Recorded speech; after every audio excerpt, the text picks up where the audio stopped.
Hey, this is Gareth and Bruce. This is our first attempt at a podcast. We just don't know where it's gonna go. You got more of the gruff voice. I got more of the Softer feminine voice. screw you.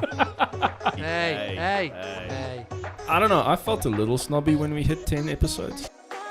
Okay, that's an interesting question. The two of us can be Vin Diesel. Gareth can drive like him. And I can You look can like look him. Welcome to Spaghetti Junction. My name is Gareth, My name is Bruce. and we talk about things. We just don't know where they're gonna go. go.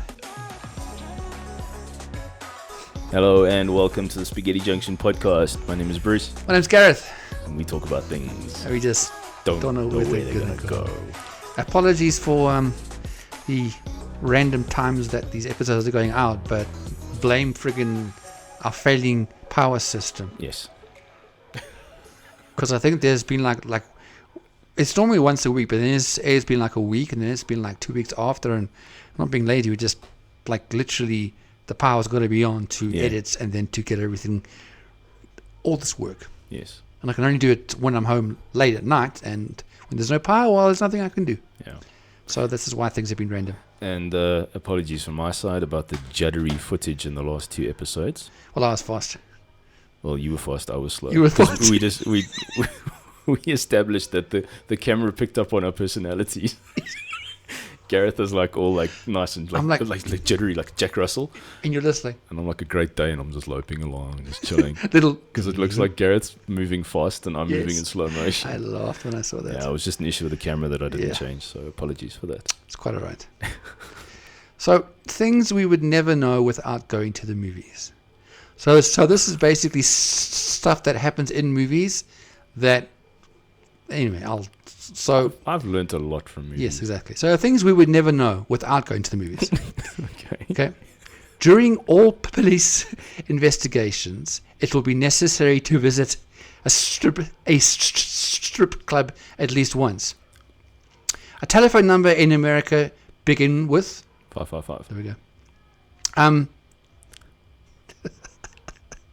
If being chased through town, you can usually take cover in a passing Saint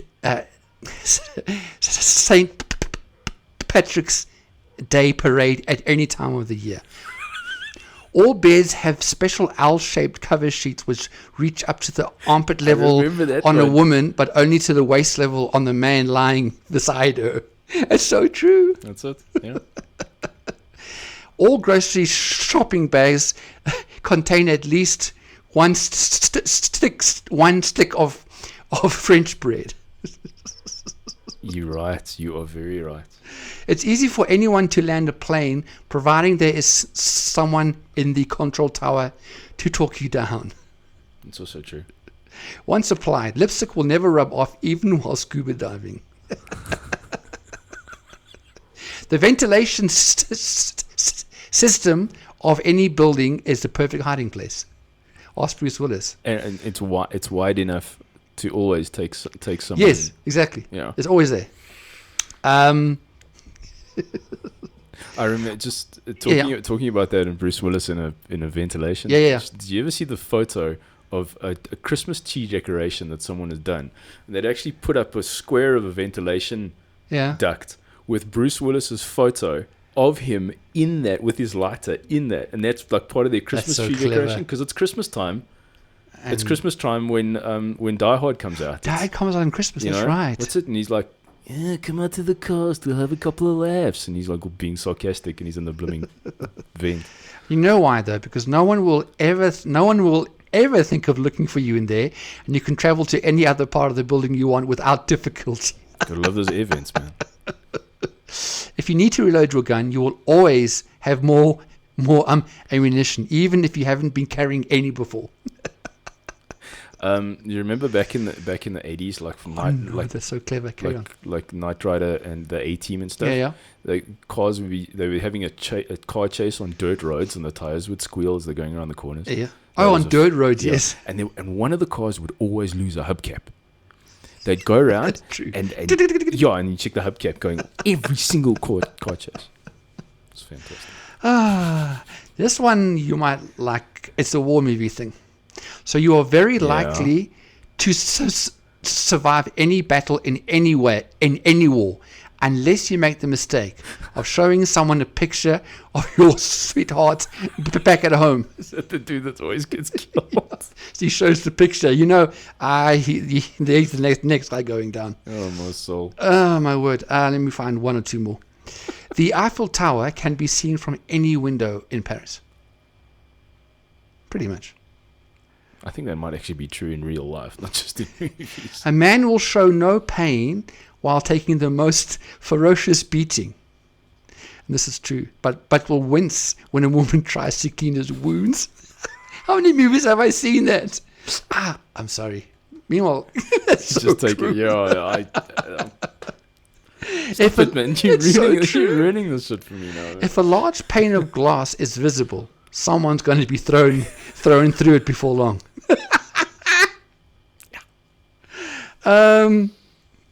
Okay, one or two more.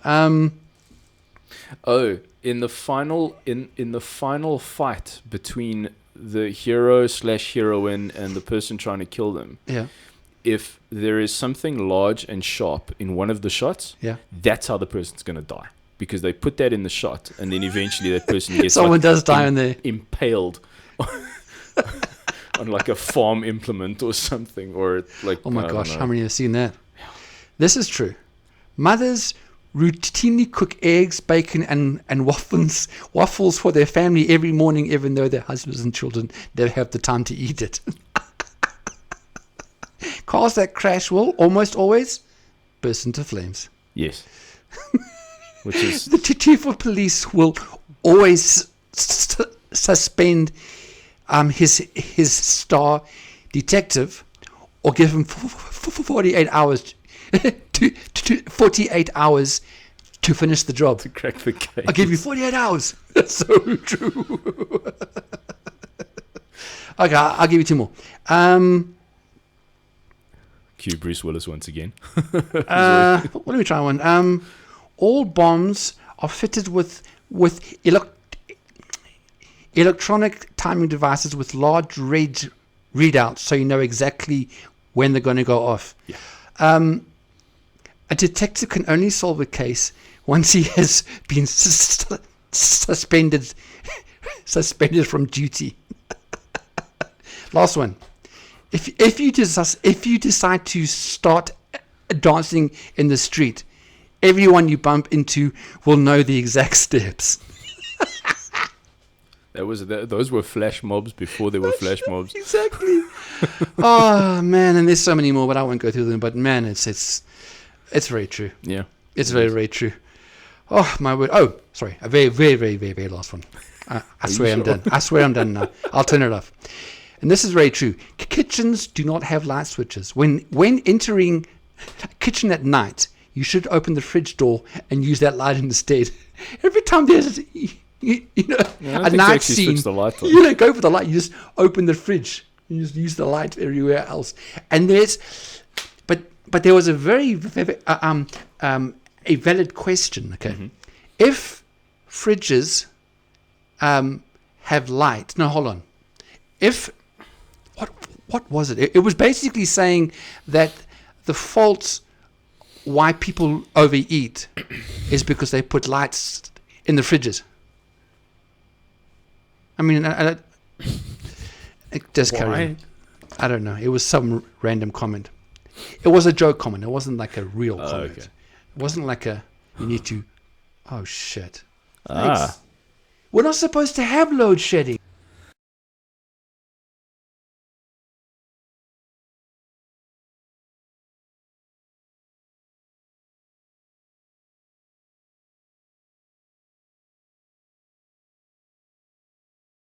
And welcome back Yeah, thanks. Load shedding. after the power failure. Yep, we're back. We're back. Back on track. Yeah, so Right. that's what happens when you try and follow someone's information, and that information is then is Just then give wrong. up. I give up on it, really. Anyways, So yeah, we are talking about the 2022 Qatar Qatar. Yep. FIFA World Cup. Well, that's I mean, not. But I Well, mean, around surround the surrounding So, I mean, yes, we are, but it's the. surrounding controversies There we go.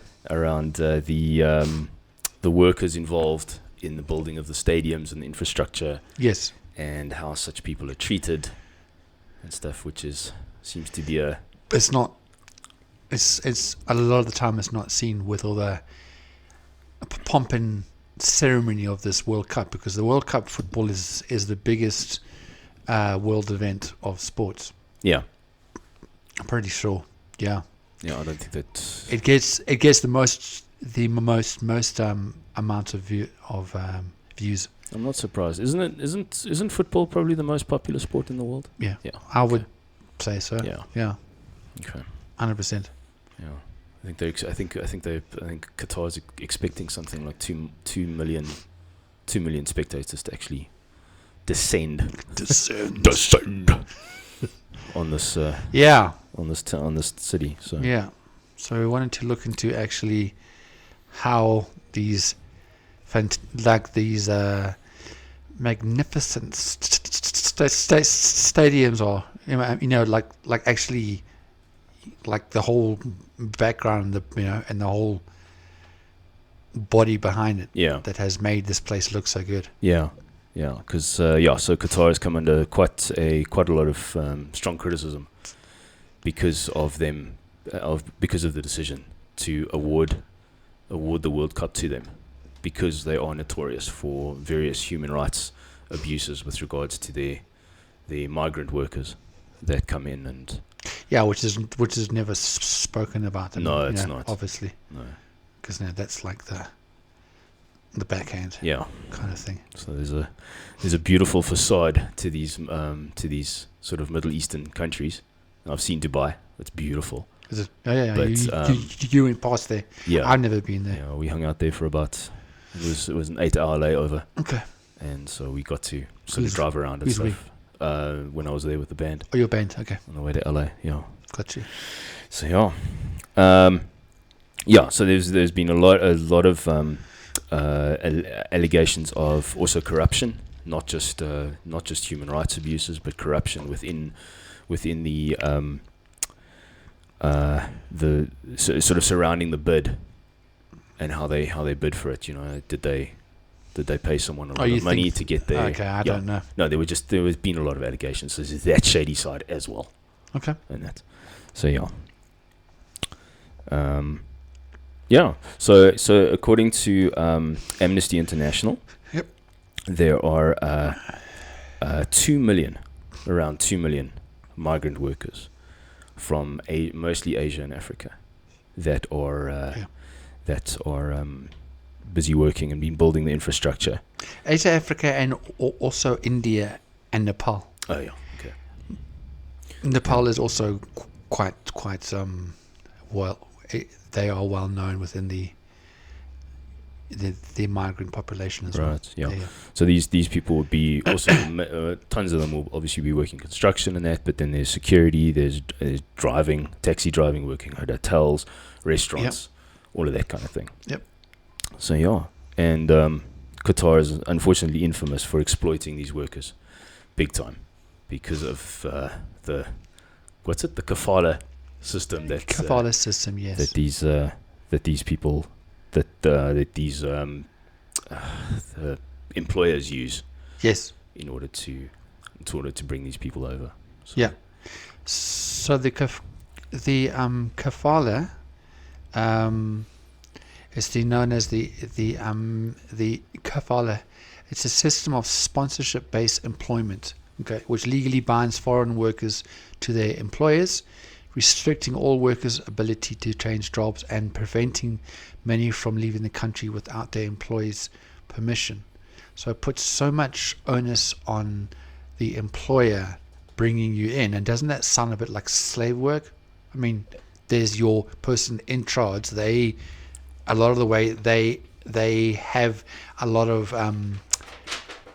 have a lot of authority over you as a person. yeah, You know, as to what you can do, what you can't do. So carrying on from that, the kafala system is a legal framework which defines the relationship between migrant workers and their employers. Okay, and that's in Jordan, Lebanon, and all Arab Gulf states. Yeah. But Iraq, it says. Okay, it was created to supply cheap, plentiful labor in an era of booming economic growth, and defenders argue that it benefits local businesses and helps them to grow. But the system has been increasingly controversial. There is growing recognition that is rife with exploitation. That's what I was saying. And the lack of regulations and protections for migrant workers' rights often results in low wages, poor working conditions, and employee abuse. And racial discrimination and gender-based violence are also endemic of everything. Yeah. So it's pretty much bringing people from a foreign country, knowing that you can basically have them work for you, and there are laws in place that with a lot of this is that sometimes it stops you from taking on another job. Yes.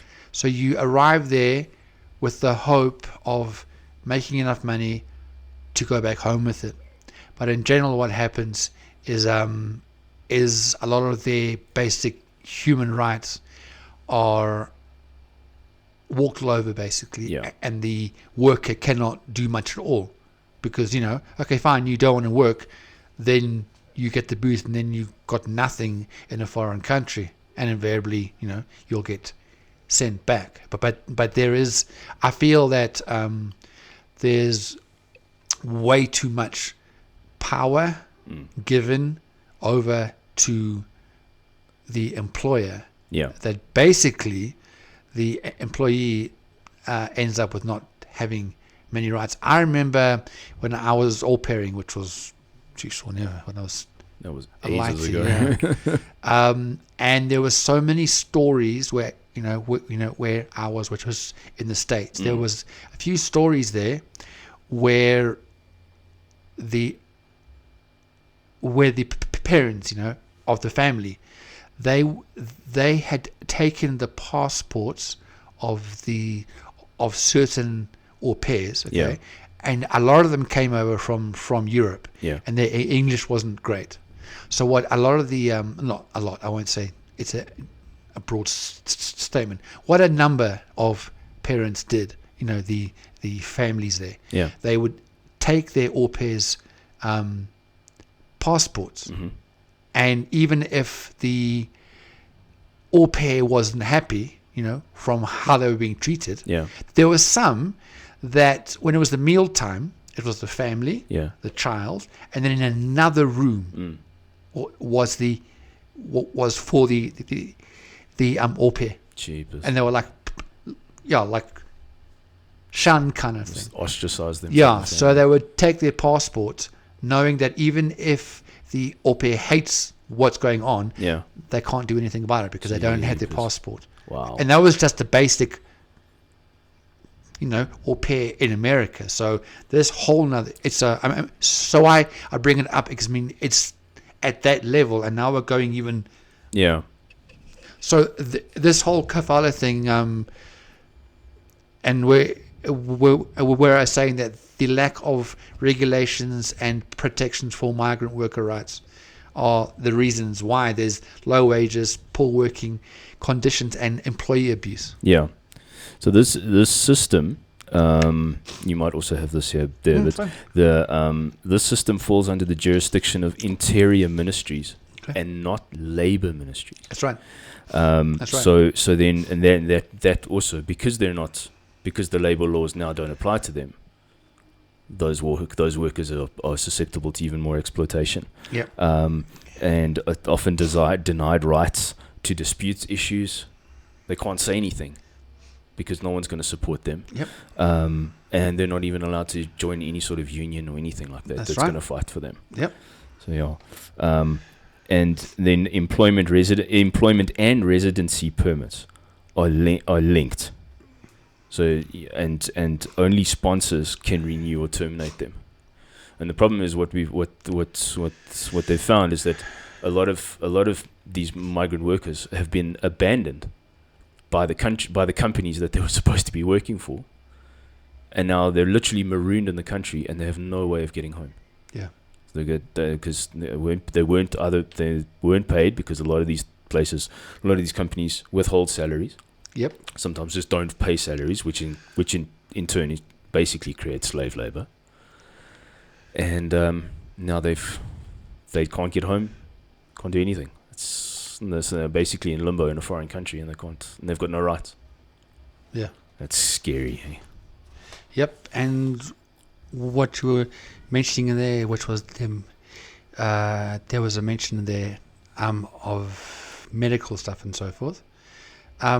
So this is saying that so basically workers may face bills of $150 for treatment or medicine. Now going back, the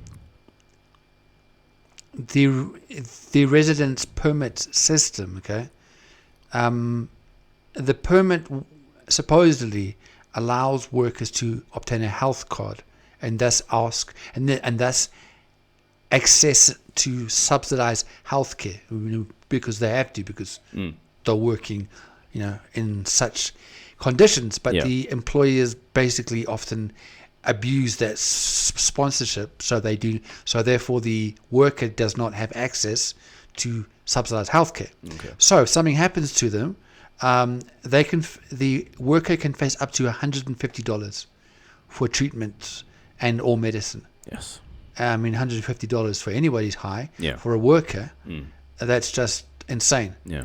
That's from what I'm reading and stuff. That could be a month's salary. Okay. So basically, you're sick, you have to go somewhere. So basically, what happens is that many of them actually delay, going to the doctor until they like really have to, which is obviously not good for your health and stuff. Yeah. I mean, and that's and then I'm taking a day off to see a doctor, which is human rights, but as we're seeing here, rights are completely different. Yeah. That not being addressed. That could mean being fined the equivalent of up to 4 days' wages.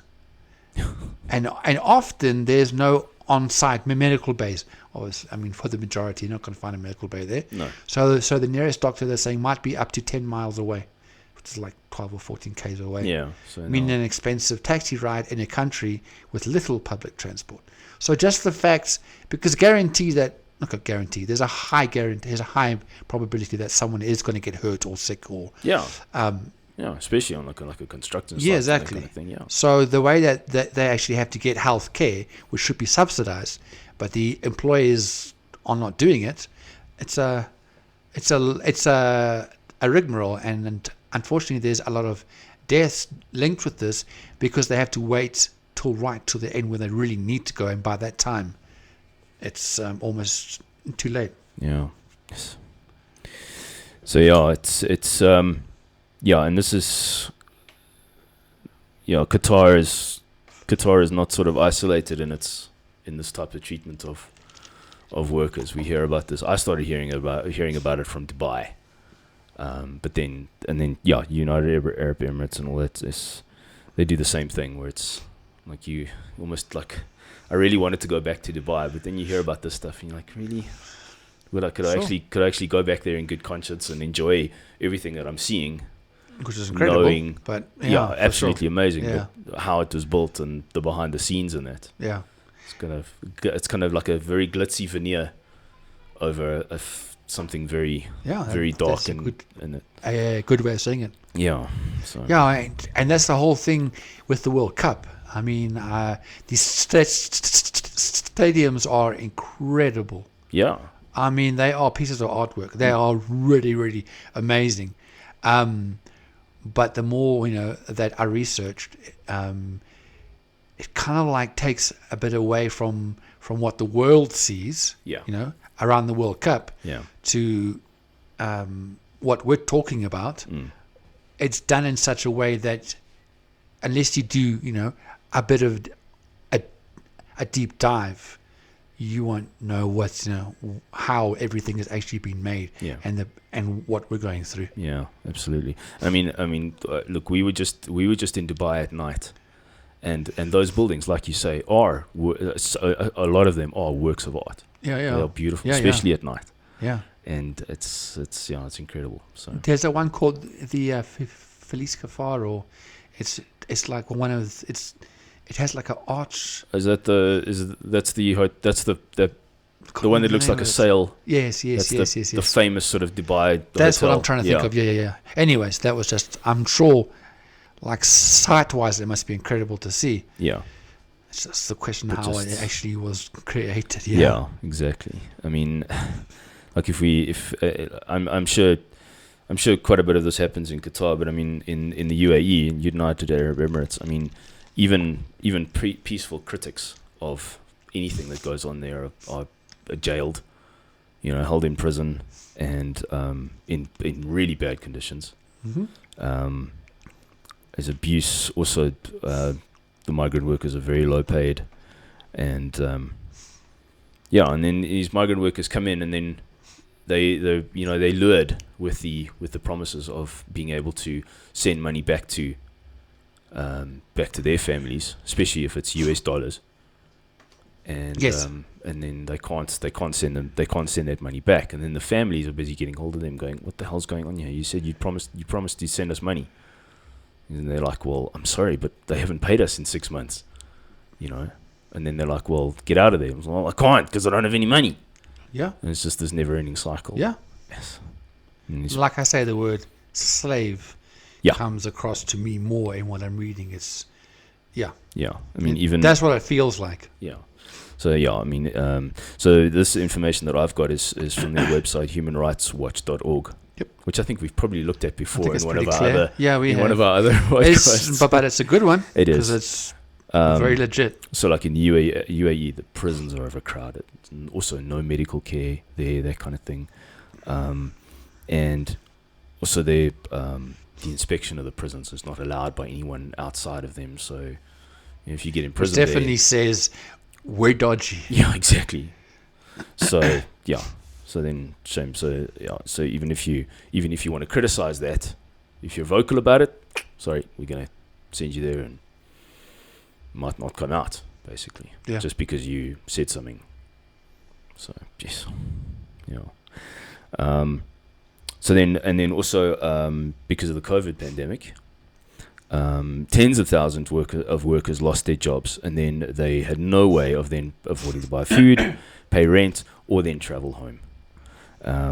And then they're completely stranded with no sort of local residence documents or anything like that. Yeah. So you're like just a no-name statistic, basically, and you just have to find a way to survive. Like how do you get out of that? That's crazy. Like I can't even fathom. No. And you can do what is called a labor dispute. March 2018, Qatar established the Committees for the Settlement of Labor Disputes. Okay. Replacing the notoriously ineffective labor courts, the committee were one of the most encouraging steps. Okay. And they promised, this is what they promised. I do this because I know where it's going. To resolve their complaints and give workers a legally enforceable judgment. They said within 6 weeks. Right. So linking with this labor dispute, and this committee. So what's been happening is the idea was good, but they're basically become so overwhelmed. Yeah. And, so basically you've got too many cases, too few judges, and it means that basically workers can wait sometimes up to 8 months for their complaints to be processed. Okay. Jeepers. Yeah, and I mean, so you have an issue, but you're waiting 6 months for something that's still been happening. Okay. Yeah. And then in those cases where where the workers do receive the positive judgment, a lack of effective enforcement now means that the companies are too often failing to pay the compensation ordered. So the idea is great, but now again we're going back down to the employers, Yeah. who have way more power than they should. And this then forces the workers to continue their fight at civil courts in an attempt to receive their money. So now we're seeing how long it's taking. Okay, so it's taken up to 6 months. Now you got to go to the civil court. Okay, and then having been abandoned by the companies, okay, with no pay for months, lack of food and water, they survive on charity handouts. Yeah. And basically it leaves them little to no option to leave Qatar and return home with empty pockets. So for all the work you've done, from these beautiful things which outside people see, Yeah. many are going home with absolutely nothing. Yes. Which means they've given a year, Yeah. I don't know Possibly how even long, more, but yeah. at least a year upwards. And the employer and Qatar, I mean, the government can guarantee they know what's going on. Oh yeah. So they're pretty much getting free slave labor. This is what it is. This is how things, and it's not everybody does this, but it comes across as to the wider percentage. There's just way too much power given to such a small base of people. Yeah, it's the employment companies directly who are given too much power. They are what was my notes here? I did have something here, I promise. That's right. Where was it? Oh no, I can't find it now. Oh no, where was it? Oh dear. Oh yes, sorry. The state gives local individuals or companies permits to then sponsor and employ.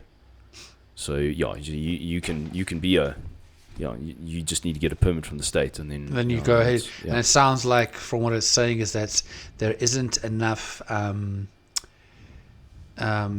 effective enforcement, on what's going on. Yeah, I just find it very, very interesting that this employment system falls under jurisdiction of interior ministries, and not under labor.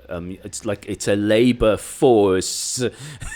Why doesn't it fall? Exactly, because I think, this is just me thinking, it wasn't done by mistake, because obviously if it was, as you say, labor ministries, then there's more laws and there's more effective governance of it. The moment that you take it out of labor and you're making your own jurisdiction of interior ministries, you don't have to have as many rules and regulations strict on labor, because it's interior ministries. Yeah, and I think I don't think it's a mistake. Yeah, these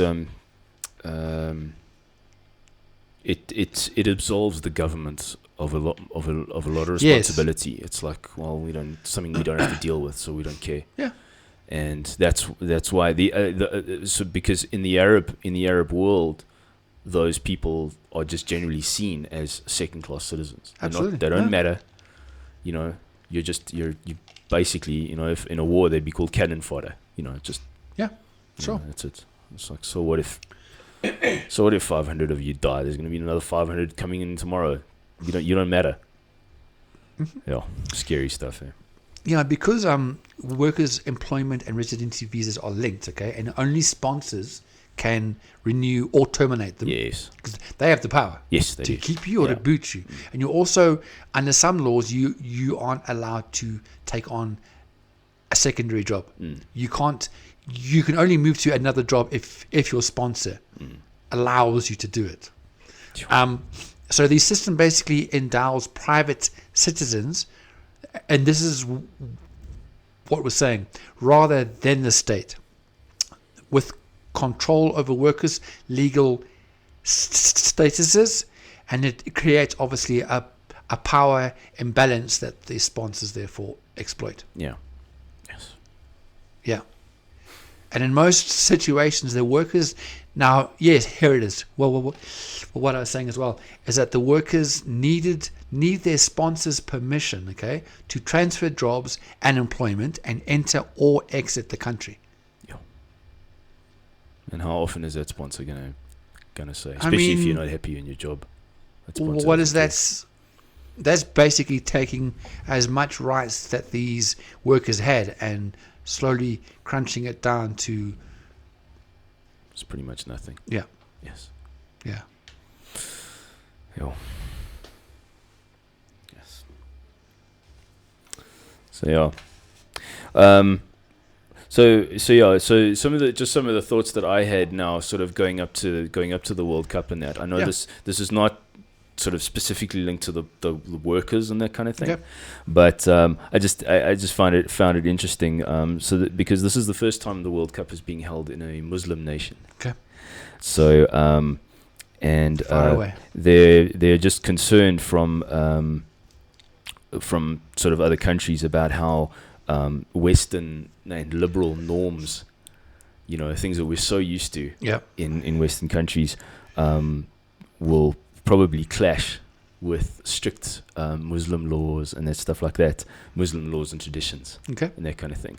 You think maybe like the LGBTQ community and all that kind of thing, and all that, and how that's going to go down sort of in public in a Muslim country, because even in a Muslim country, even just the basic public displays of affection are frowned on and are outlawed and that kind of thing. So yeah, like there's an Australian gay football player. His name is Josh Cavallo. Yep. You know about him, okay? And he's actually afraid to play because of possible, because of Qatar's harsh penalties on homosexuality and that kind of thing. So that's what I'd be sort of interested in seeing. Like, okay, cool. So how are you going to deal with all these Westerners coming into your very strict country? Yeah.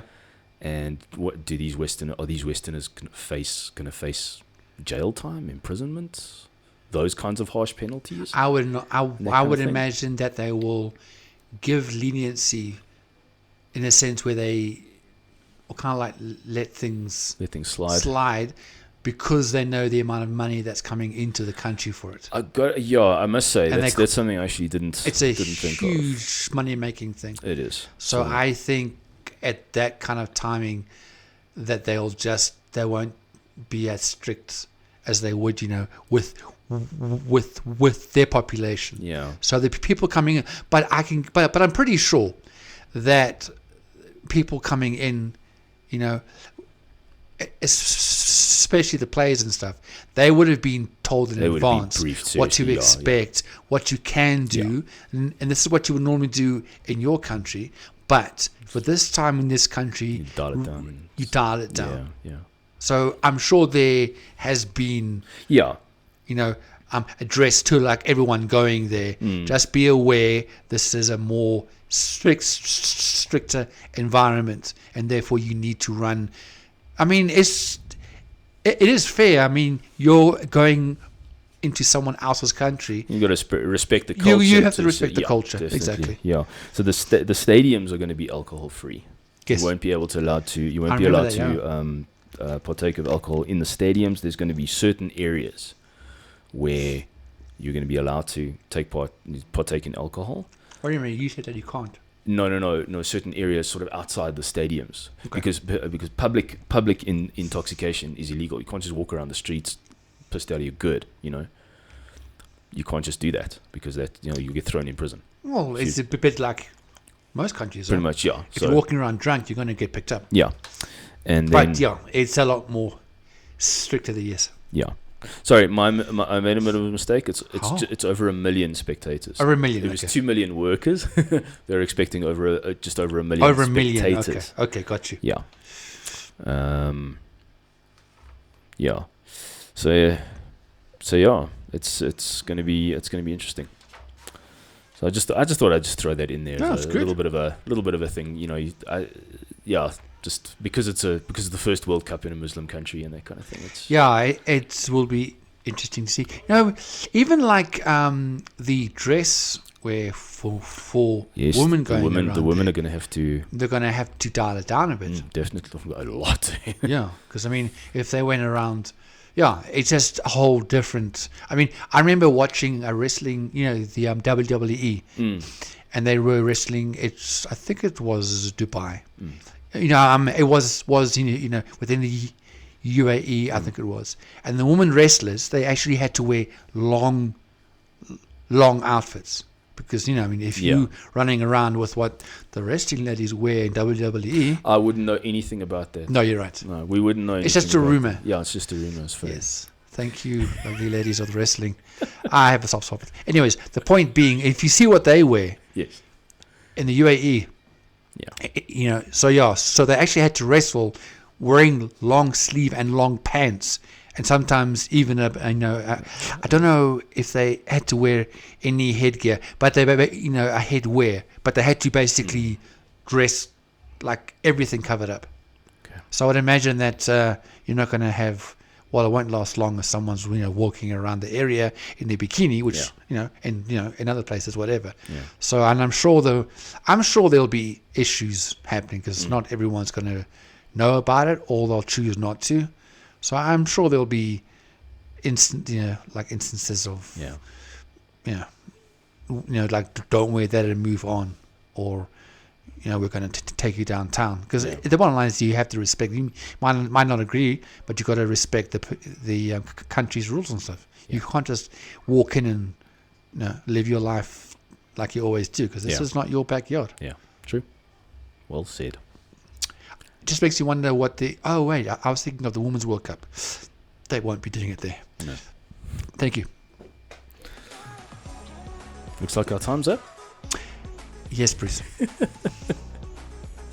This has been the Spaghetti Junction podcast.